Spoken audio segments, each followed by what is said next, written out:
사도 바울은 지금까지 빌립보 교회를 향하여서 권면하고 있는 내용 중에 중요한 내용은 성도가 하나가 되어야 된다라는 것입니다. 분열이 있어서는 안 된다.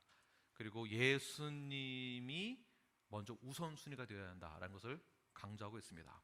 오늘 본문에서도 계속 같은 말을 반복하는 것에 대한 수고로움을 전혀 수고롭다 하지 아니하고 성도들을 위해서, 교회를 위해서 똑같은 그런 경고의 메시지를 전하고 있습니다.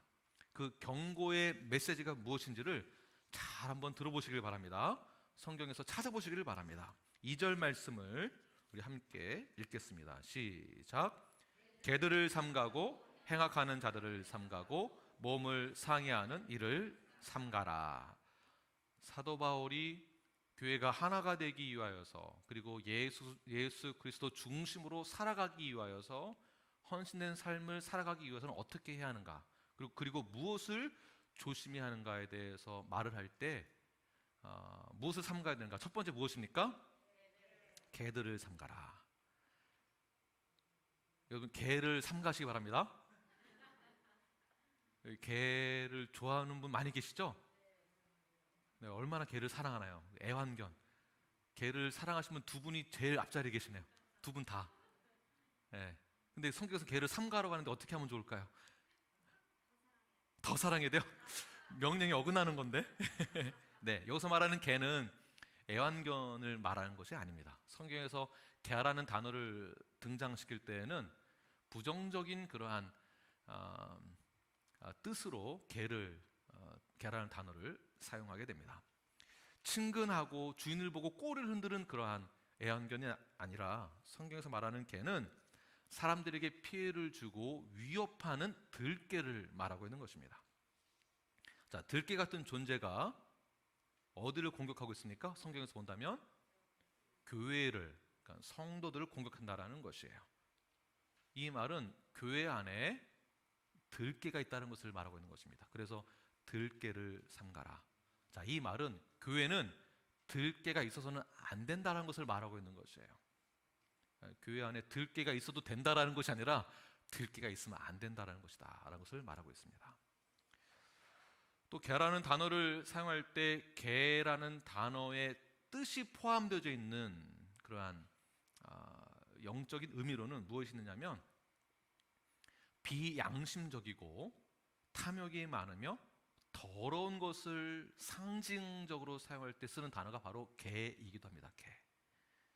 자, 이 말을 지칭하고 있는 것은 무엇이냐면, 자신의 이기적인 만족을 위해서라면은 수치심도 아랑곳하지 않고, 사람들의 시선도 아랑곳하지 않고, 양심도 없는 그러한 상태를 그대로 유지하고 있는 사람, 성경에서 누구를 말하고 있는가? 바로 유대주의적, 그 다음에 율법주의적 유대인들을 말하고 있습니다.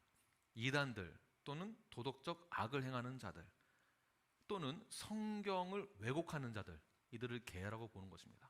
성경을 왜곡한다.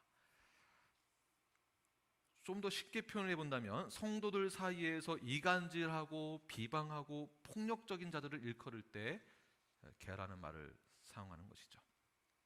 자, 이런 자들을 교회에서 어떻게 된다? 삼가해야 된다.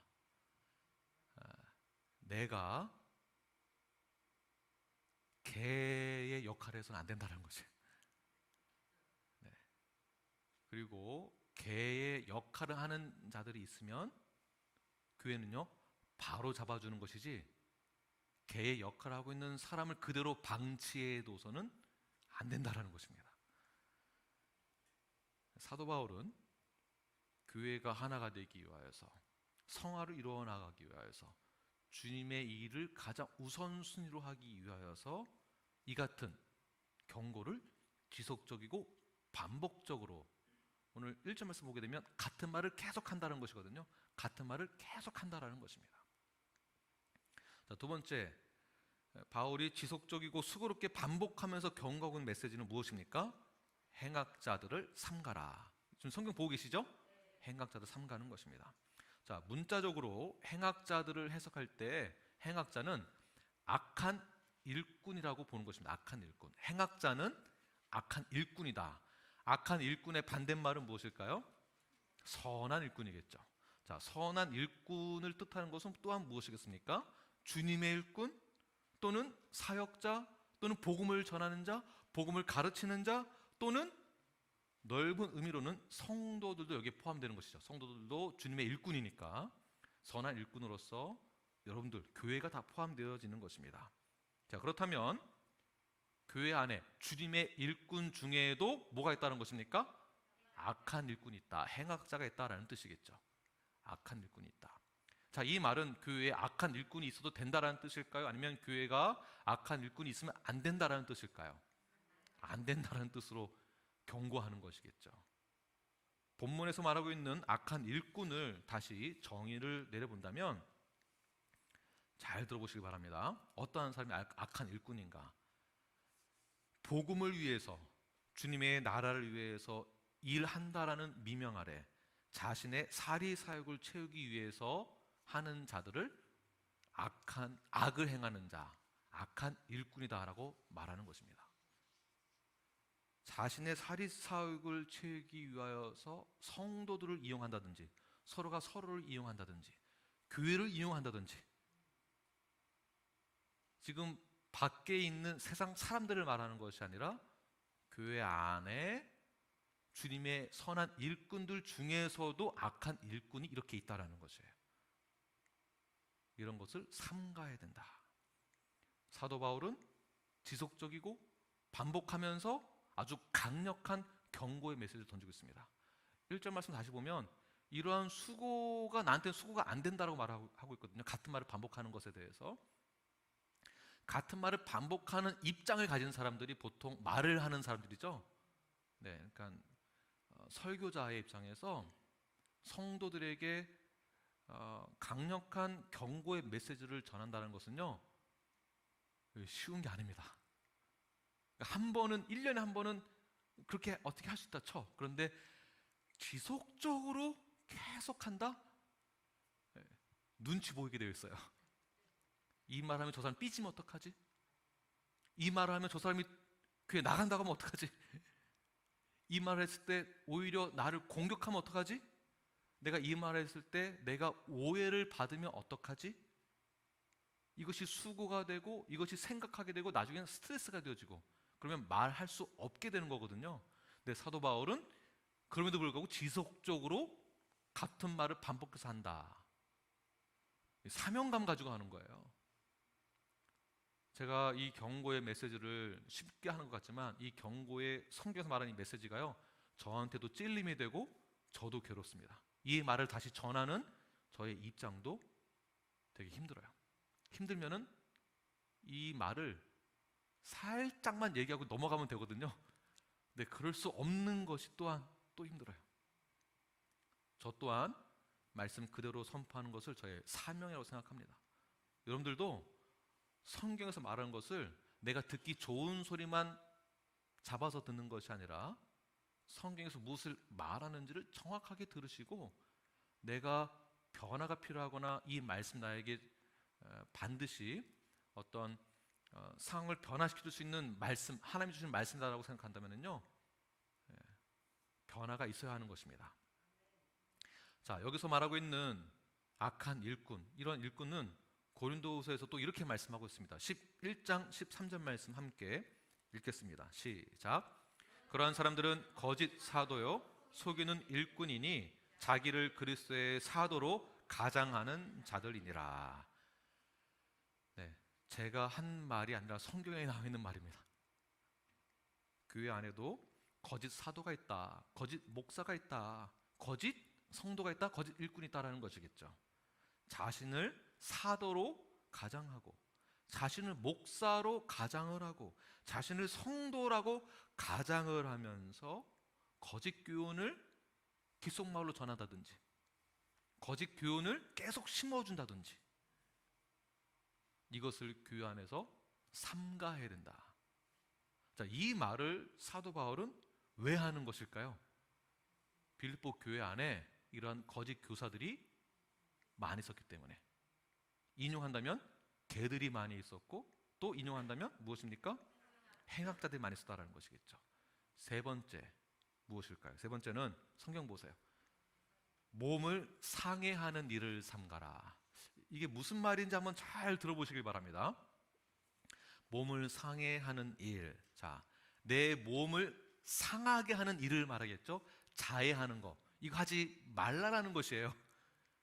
그런데 꼭 이런 뜻이 아니라 몸을 자해한다라는 것은 손할례당을 뜻하고 있습니다. 손할례당.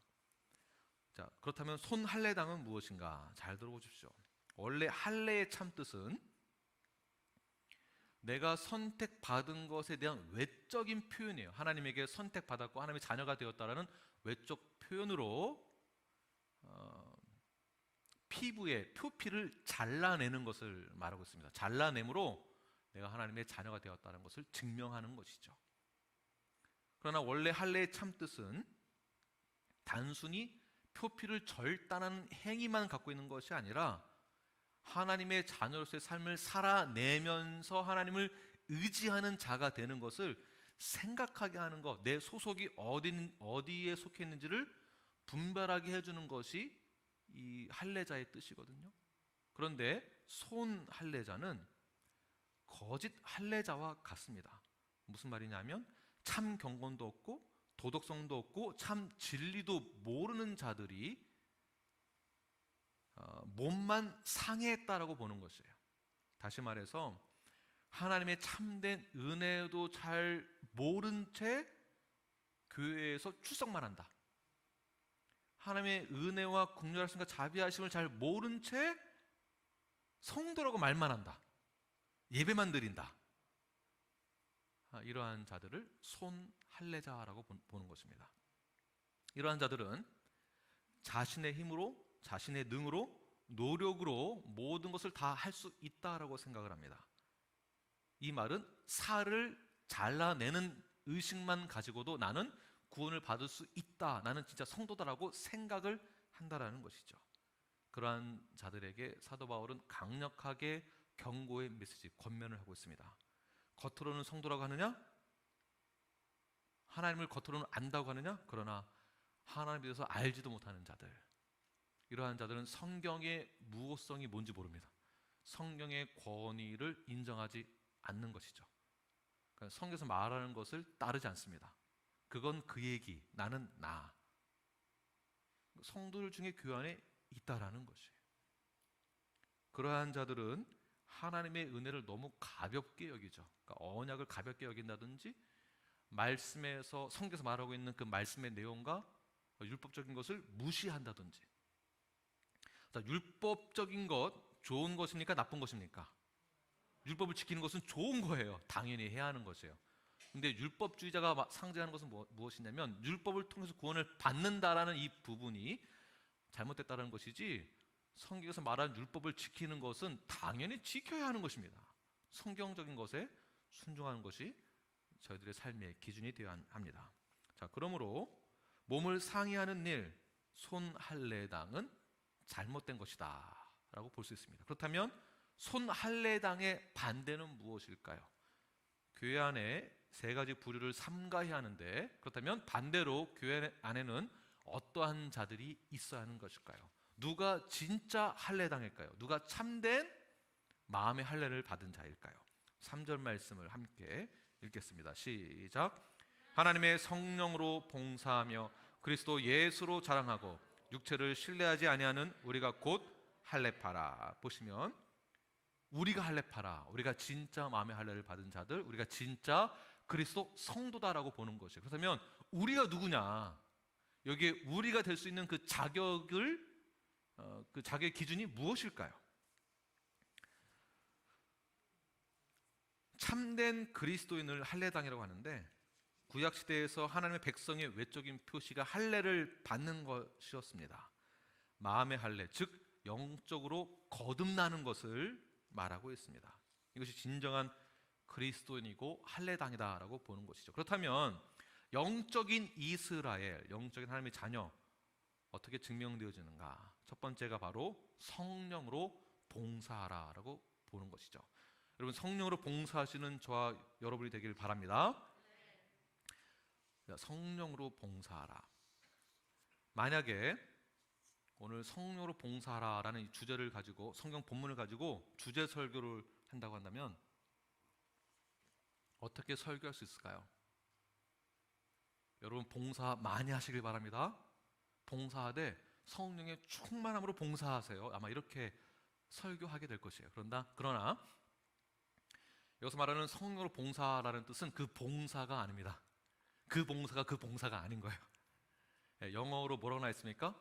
Worship by the Spirit of God.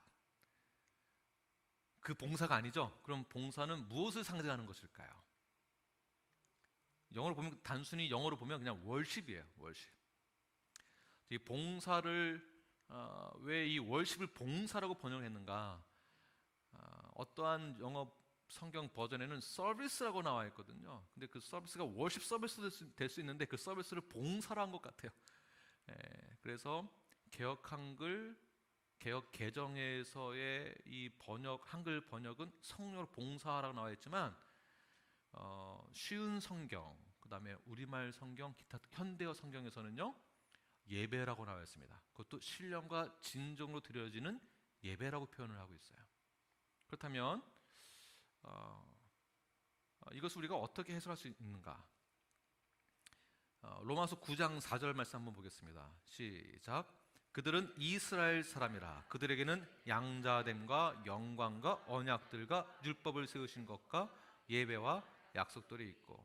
자세히 보시면 이스라엘 사람이다 라는 것은 마음으로 할례를 받은 자들, 진짜 그리스도인들, 하나님의 자녀들은 이러이러한 자들이다 라고 보는 것이죠. 양자가 되었고 영광과 언약이 있고 율법을 세우신 것과 그 다음에 예배도 포함됐다는 것이에요. 예배가. 여기에는 우리가 알고 있는 그 봉사가 이 안에 들어있지 않습니다. 다시 말해서 너무나도 봉사에 대한 그 개념이 교회에서 봉사하는 것 굉장히 중요합니다. 주님의 나라를 위해서, 교회를 위해서 헌신하고 봉사하는 것 굉장히 중요한 거예요. 그러나 봉사만 중요한 것이 아니다라는 것이에요. 예전에 이제 목사님들이 봉사를 강조하는 그 목적이 여러분들의 헌신을 더 요구하고 그리고 교회를 더 사랑하는 마음을 갖게 해주기 위해서 봉사를 많이 강조했었습니다. 틀린 것은 아니지만 너무나 강조가 되다 보니까 봉사를 많이 하면 하나님이 기뻐하시고 봉사를 조금 덜 하면 하나님이 싫어하고 봉사를 많이 하면 천국 가서 나에게 금은보화가 쌓여져 있는 집을 내주실 것이고 내가 봉사 조금 덜 하면 크레딧이 없으므로 천국 가면은 판자촌에서 살고 이러한 개념이 은근슬쩍 들어있는 것 같아요. 그래서 여러분들 봉사하시다가 제가 이런 말을 가끔씩 들어요. 제가 이렇게 봉사 많이 하니까 하나님이 좋아하실 거예요. 하나님 기뻐하실 거예요. 물론 맞지만 봉사가 다가 아니다라는 거죠. 더 중요한 게 많이 있어요. 봉사는 잘하는데 그리스도인으로서 삶은 영 아니다. 이러면 봉사에 대한 그 의미도 없겠죠. 더 중요한 것이 무엇인가? 더 중요한 것은 예배라고 오늘 말하고 있습니다. 그러니까 즉 성령으로 예배를 드려라라는 것이겠죠. 자, 하나님의 자녀들은 예배를 드릴 수 있는 특권이 주어진 것입니다. 특권이에요. 자, 누구나 다 기도할 수 있습니다. 세상 사람들도 하나님께 기도할 수 있겠죠. 그러나 하나님은 누구의 기도를 들어주실까요?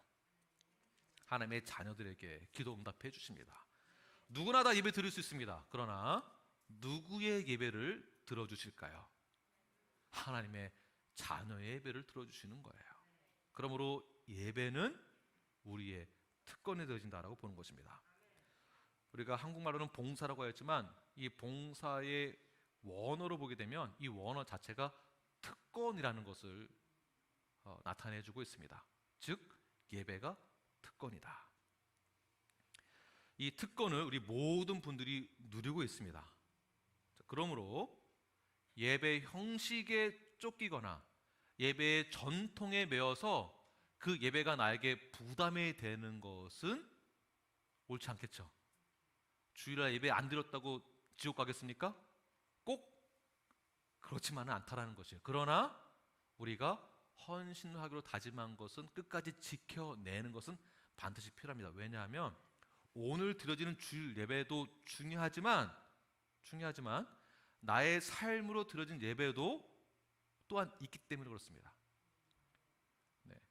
오늘 이후에 예배 드리는 이후에 여러분들 지금 예배 드리는 모습 굉장히 아름답고 거룩해 보이고 너무 좋아 보이세요.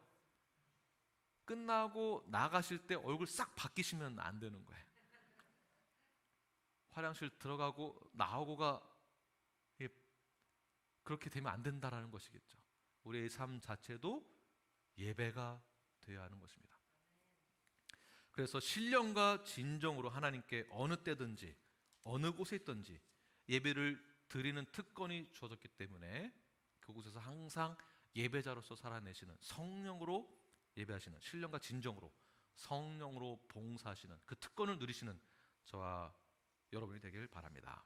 두 번째, 참 할례자란 어떠한 자인가? 어떤 자가 교회 안에서 참 할례자로서 성도가 되어야 하는가? 두 번째는 예수님을 자랑하는 것이에요.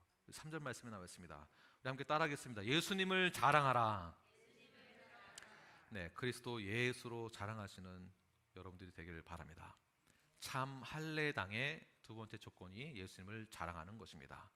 반대로 손 할례당은 예수님을 자랑하는 것이 아니라 자신의 행위를 자랑하게 되죠. 이것이 율법주의자들의 그러한 자세입니다. 믿지 않는 유대인들이 말하는 것이고요, 거짓 교사들이 가르치는 것이 행위를 자랑하는 것으로 그렇게 가게 되어 있습니다. 나의 업적을 자랑하고 나의 결과물을 자랑하고 나의 열매를 자랑하는 것, 이것이 손 할례당의 모습입니다. 그러나 뉴라이프 모든 성도님들은 언제나 주님만을 드러내시고 자랑하시는 저와 여러분이 되길 바랍니다. 선교의 결과물 누가 주는 것입니까? 하나님이 주시는 것이죠. 그러면 누구를 자랑해야 될까요? 당연히 하나님 자랑하는 것이죠. 내가 잘해서 된 건가요? 하나님이 주신 것입니다. 자, 전도의 결과물 누가 주는 것입니까? 하나님이 주시는 거예요. 목회의 결과물 누가 주는 것입니까? 하나님이 주시는 거예요. 아, 김한군 목사가 이렇게 했더니 거 보세요, 내가 이렇게 하니까 이 정도 온 거예요. 제가 이렇게 말한다면 안 된다라는 것입니다. 저 역시 하나님이 저에게 주신 거예요. 그리고 하나님이 결과물로 나타내 주신 것을 저는 감사하게 생각하는 것이고, 하나님이 저를 통해서 저를 사용하셔서, 여러분 또한 마찬가지입니다. 자, 개인적으로는 사업가 또는 비즈니스의 결과물 누가 주신 것입니까? 하나님이 주신 것인 거예요. 내가 이렇게 했더니, 내가 저렇게 했더니, 내가 이렇게 해서 내가 이만큼 업적을 가지게 됐어. 나 이 정도야. 목에 힘 딱 들어가는 거. 우리는 세상과 구분되어져야 되겠죠. 누가 주신 것입니까? 이 좋은 결과물들은 하나님 주신 거예요. 그래서 하나님만을 자랑하는 것입니다. 선의의 경쟁을 합니다. 선의의 경쟁을 열심히 해서 좋은 결과물이 나왔어요. 누가 주신 것입니까? 하나님이에요. 자녀 양육의 좋은 결과물 누가 주신 것입니까? 하나님이에요. 내가 이렇게 성공했어. 내가 한 것이 아니라 하나님이 하셨다라는 것이에요. 모두 누가 주셨습니까? 하나님이에요. 주님이 주신 것입니다. 그러나 거짓 교사, 사꾼, 목자들은 이와 반대라는 것이죠. 자신의 공로를 드러내고 자신의 의를 드러냅니다. 다 나 때문에 된 줄 알아. 나 없으면 되지도 않았어. 나 아니었으면 여기까지 오지도 못해. 거봐, 내가 하라는 대로 하니까, 내 말대로 하니까 다 잘 됐지? 이런 말을 누가 많이 사용할까요? 제가 보기에는요, 아내들이 남편에게 제일 많이 사용해요.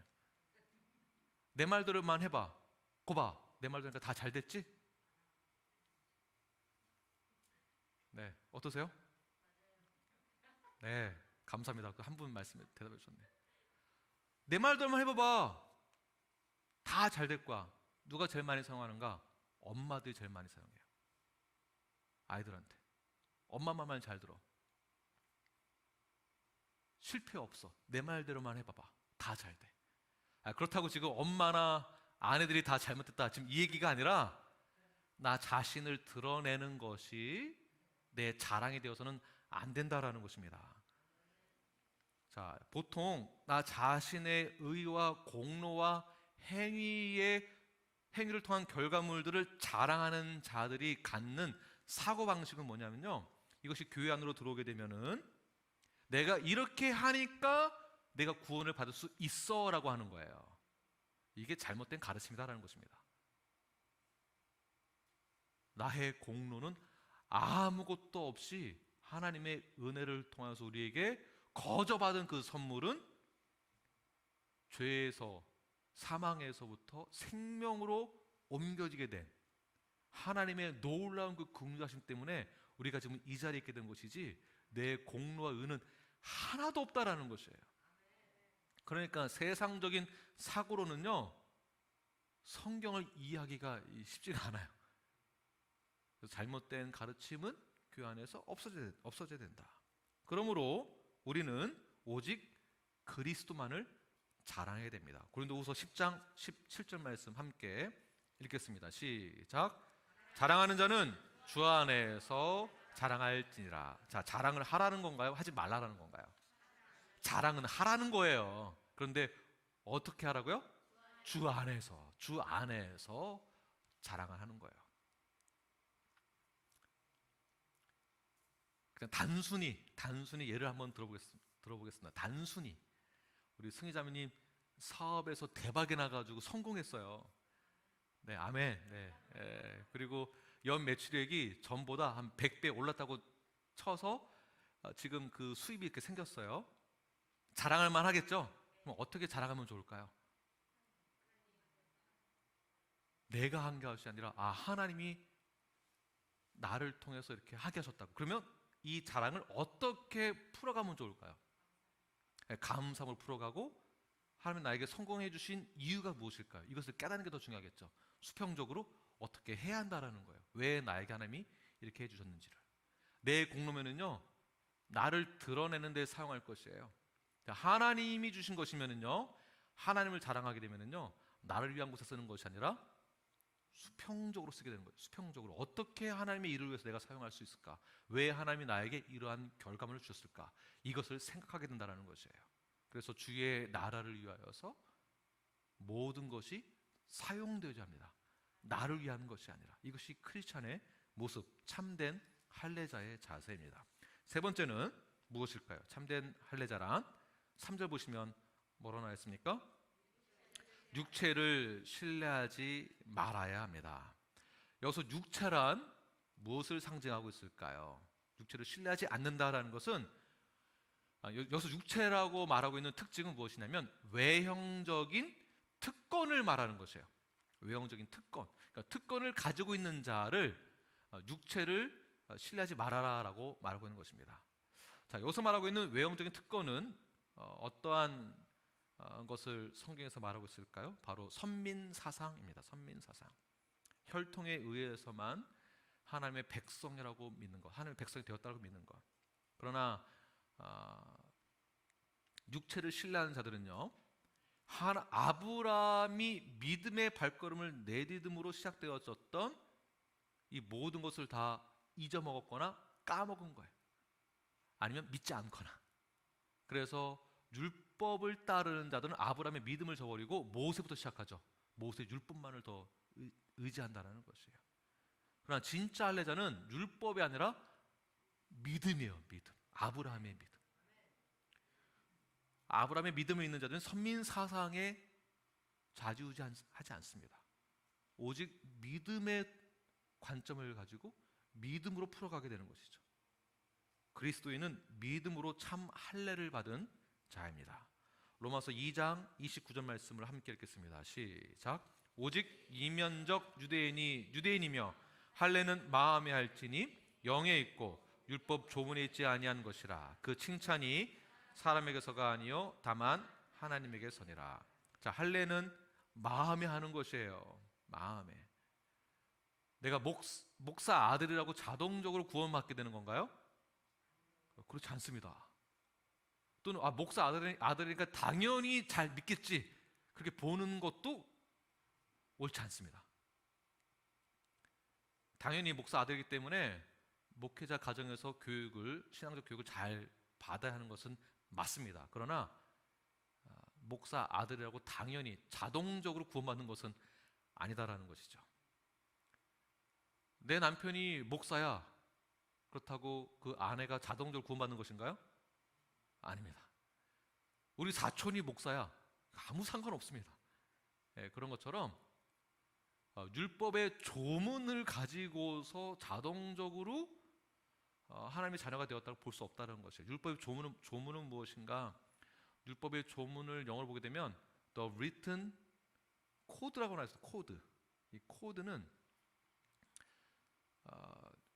제가 요약본이나 원고에는 없지만 신명기 6장에 나와 있는 내용들입니다. 여호와의 그 말씀을 이마와 팔에다가 이렇게 둘러매라고 합니다. 그래서 경문이라고 하는데 이 경문은 유대인들이 성인식을 치를 때 이마의 말씀, 그 다음에 이렇게 가죽끈으로 팔에다 묶게 됩니다. 가죽끈, 여기에 코드가 적혀있거든요. 여호와의 말씀에 대한 것을 묶는 거예요, 팔에다가. 이거 한다고 구원 받느냐고요? 말씀 이마에 붙여놓는다고 구원 받습니까?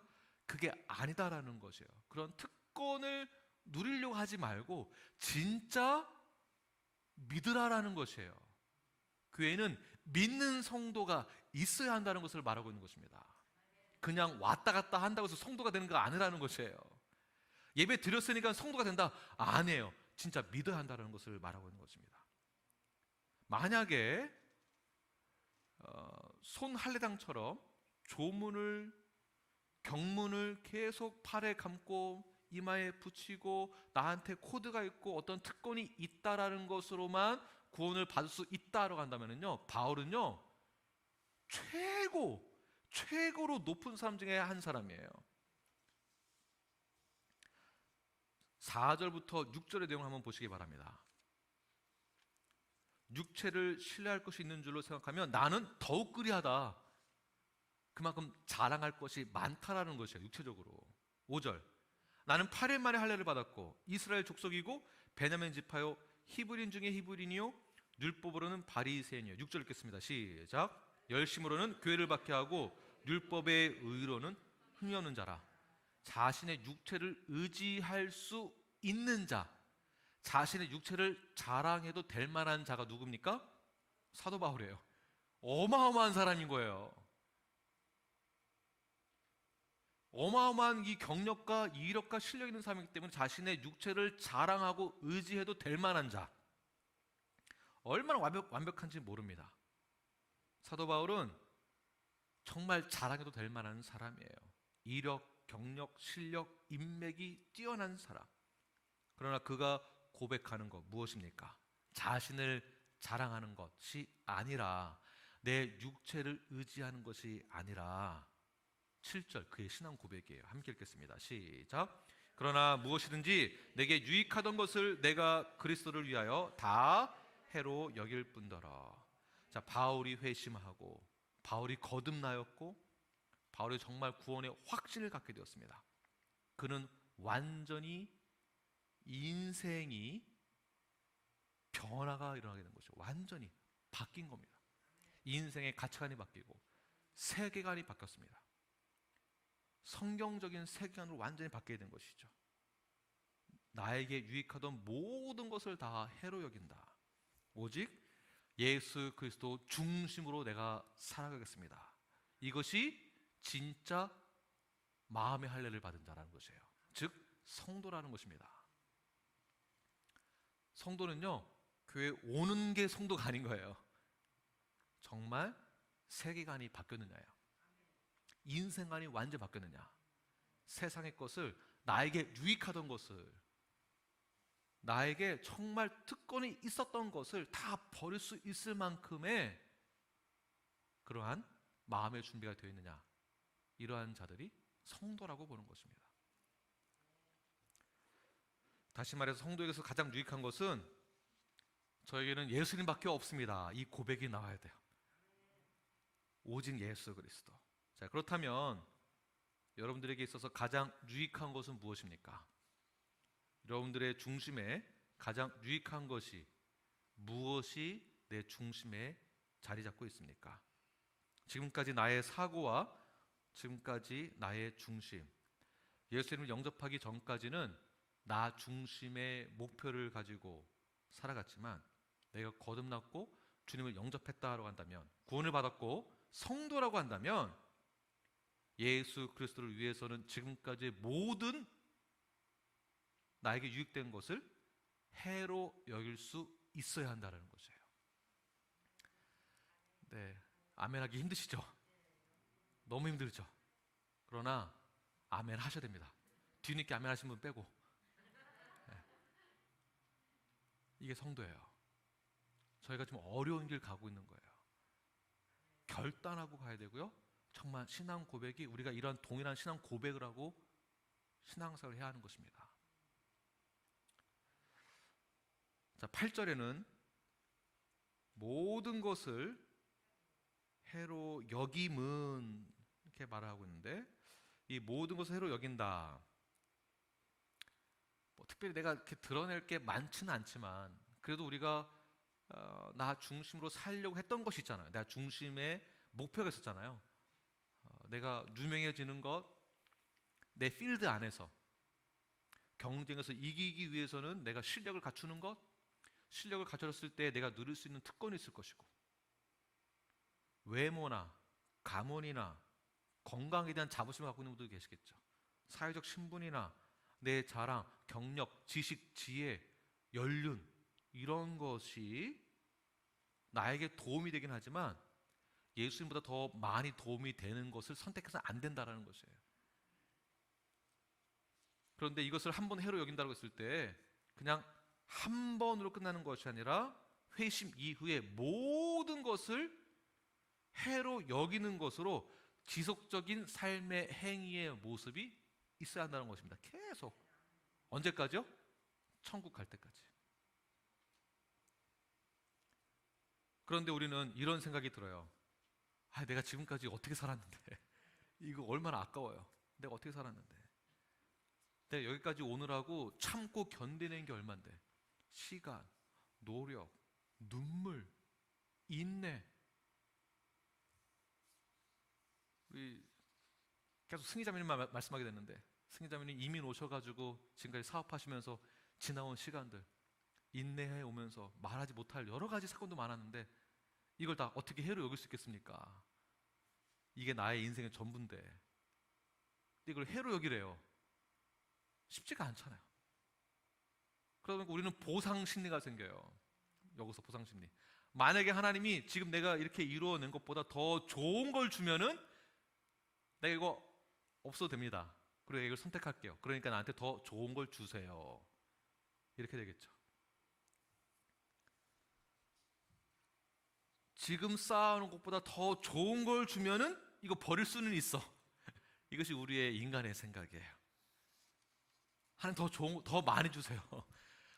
나 목사 되고 내가 성공하게만 해주면 내가 다 버릴게요. 저 선교 가라고요? 오케이, 선교 갈 테니까 갔다 오면 저 계약할 거 더 많은 거 계약하게 해주세요. 더 좋은 거 계약하게 해주세요. 이런 심리가 발생된다는 것입니다. 그런데 오늘 본문 8절을 다시 한번 자세히 보게 되면 8절 함께 읽겠습니다. 시작. 또한 모든 것을 해로 여김은 내 주 그리스도 예수를 아는 지식이 가장 고상하기 때문이라. 내가 그를 위하여 모든 것을 잃어버리고 배설물로 여김은 그리스도를 얻고, 보십시오, 그리스도를 얻는 거에 밑줄 그시고 동그라미 치시고, 내 주 그리스도 예수를 아는 지식이다 동그라미 치시고, 예수님을 아는 것만으로도 세상을 버릴 만하다는 거예요. 예수 그리스도를 얻는 것만으로도 세상을 배설물로 여길 수 있다, 쓰레기처럼 여길 수 있다라는 뜻입니다. 자, 이게 가능한가? 이게 가능한가? 네, 충분히 가능합니다. 충분히 가능해요. 전도서에서 이렇게 표현하고 있습니다. 1장 2절과 3절 말씀을 함께 읽겠습니다. 시작. 전도자가 이르되 헛되고 헛되며 헛되고 헛되니 모든 것이 헛되도다. 해 아래서 수고하는 모든 수고가 사람에게 무엇이 유익한가? 우리가 살아가는 그 인생사, 내가 한숨 나오죠? 치열하게 어떤 목적이 있으니까 치열하게 우리가 살아가게 되죠. 돈도 벌어야 되고 경쟁도 해야 되고 치열하게 어쨌든 살아내야 돼요. 그런데 전도서에서는 뭐가 도대체 유익한 거야? 해 아래 모든 것은 다 헛돼. 이거 하나만아야. 이렇게 표현하고 있거든요. 다 헛되다. 그런데 여기서 말하고 있는 이 헛되다라는 것은, 그러니까 아무것도 하지 말아라, 이런 인생의 무료함이나 인생이 부정적이다라고 말하는 뜻이 아니에요. 왜 헛되다라고 말하는 그 이유가 있거든요. 한번 생각해 보세요. 코비드 19이 처음 발생되어진 1년 전에 굉장히 공포감이 저에게 있었습니다. 그때로 한번 돌아가 보세요. 지금이야 익숙해져서 별 감흥이 없으시지만 처음으로 돌아가 보세요. 지금 돌아가고 계시나요? 네. 뉴스에서는 사람들이 매일마다 몇십 명, 몇백 명 죽어간다고 계속 얘기 나오고 있습니다. 영화에서 보던 것처럼 이제 진짜로 이 전염병 다 죽게 되겠구나. 다 죽어가고 있어요. 어떤 뉴스에서는 길을 가다가 쓰러진 노인을 보니까 죽은 거예요. 원인은 코비드 19 때문에 쓰러져 죽었다. 걸리면 바로 죽는다. 다 죽는 분위기였어요. 자, 그런 죽는 분위기, 그런 공포감이 있었을 때 여러분, 고급 핸드백이 중요한가요? 네? 이때 돈 많고 적고 돈이 중요한가요? 이때요? 그때 돈 중요하다 말한 사람 없었어요. 당장 우리 어떻게 해야 되나? 내 생명이 걸린 거기 때문에. 최고의 명품이 중요하겠습니까? 나 자신의 명예가 중요하겠습니까? 전도서에서는 인생이 헛되고 헛되다라고 말할 때 그 인생에서도, 헛된 인생에서도 가장 중요한 것이 있는데, 이것이 전도서의 결론입니다. 뭐냐면 하나님이 없는 것은 다 헛되다라는 것이에요. 결론이. 하나님이 없이는 모든 것은 헛된 것이다. 반대로 무엇입니까? 하나님이 함께하는 것은 좋다라는 거예요. 이게 포인트입니다. 이 말은 하나님을 경외하는 것. 전도서의 핵심은요, 하나님을 경외하는 것이 가장 좋다라는 것이에요. 하나님을 경외했을 때 나의 인생의 목적도 발견하게 되고 그 인생을 살아가는 것도 기쁨이 있는 거예요. 기쁨이 있는 거예요. 사업을 하는 것도 내가 먹고 살기 위해서 억지로 하는 것이 아니라 그 사업도 목표가 생긴 거, 하나님을 경외함을 통하여서 수평적으로 내가 무엇을 어떻게 하는지를 알게 되는 것이거든요. 막 뭐 컴플레인 들어오고 뭐라고 해도 하나님의 영광을 위해서 내가 이 사업을 하는구나, 여기에 목적 의식이 생긴다는 것입니다. 그러니까 하나님을 아는 것, 예수 그리스도를 얻고 깨닫게 되고 내가 다시 살게 되어진 것, 새 생명 얻은 것, 구원 받은 것, 이 자체가 다른 어떤 것을 다 버려도 이게 가장 고상하다라는 거예요. 가장 고상한 것 무엇입니까? 예수 그리스도. 이것이 우리가 회복되어야 됩니다. 이거 없이 다른 것 찾아봐야 아무 소용 없다라는 것이에요. 가장 고상한 것을 찾아야, 내 손에 넣어야만 내 삶에 의미가 있는 것입니다. 돈을 벌어도 의미가 있는 거예요. 그래야 삶 맛도 나는 거고 재미도 있고. 그래서 코비드 19 있었을 때요, 크리스찬은요 그렇게 공포감을 많이 갖지 않는 것이에요.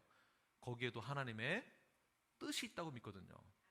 하나님의 계획이 있고 하나님의 섭리가 있고.